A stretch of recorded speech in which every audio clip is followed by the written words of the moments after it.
Orang tak dikenal membakar dua pejalan kaki di jembatan Jalan Jalembar Aladin Penjaringan, Jakarta Utara pada Rabu 4 Januari 2023 malam. Sebelumnya dua pejalan kaki dilempar bensin, kemudian dibakar oleh orang yang tak diketahui identitasnya itu. Kepolisian Sektor Metro Penjaringan dan Kepolisian Resor Metro Jakarta Utara menyelidiki peristiwa pembakaran hidup-hidup oleh OTK di Penjaringan.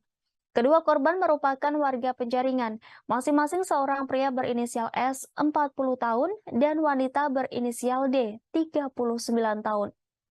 S merupakan karyawan swasta yang beralamat di Teluk Gong Kebon Pisang, RT 6 RW 7 Kelurahan Pajegalan, Kecamatan Penjaringan, Jakarta Utara.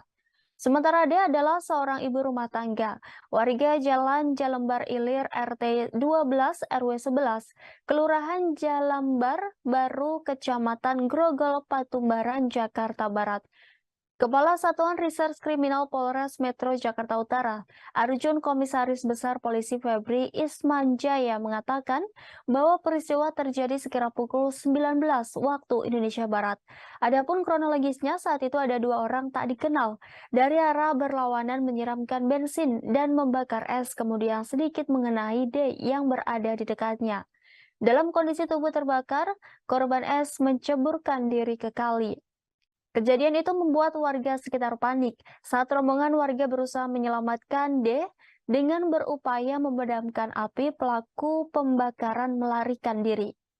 Korban S meninggal dunia karena luka bakar yang dideritanya, sedangkan korban D masih bisa diselamatkan.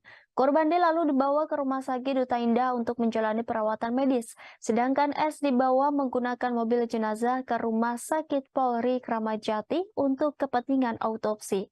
Febri mengatakan saat ini pelaku pembakaran belum terungkap dan polisi memeriksa saksi-saksi yang ada untuk pendalaman motif maupun ciri-ciri pelaku pembakaran.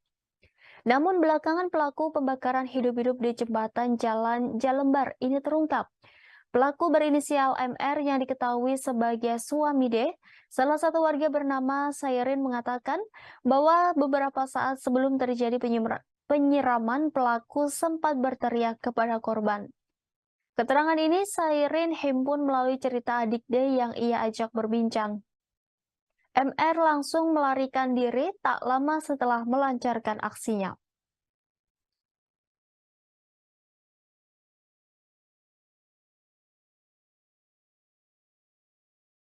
Terima kasih sudah nonton.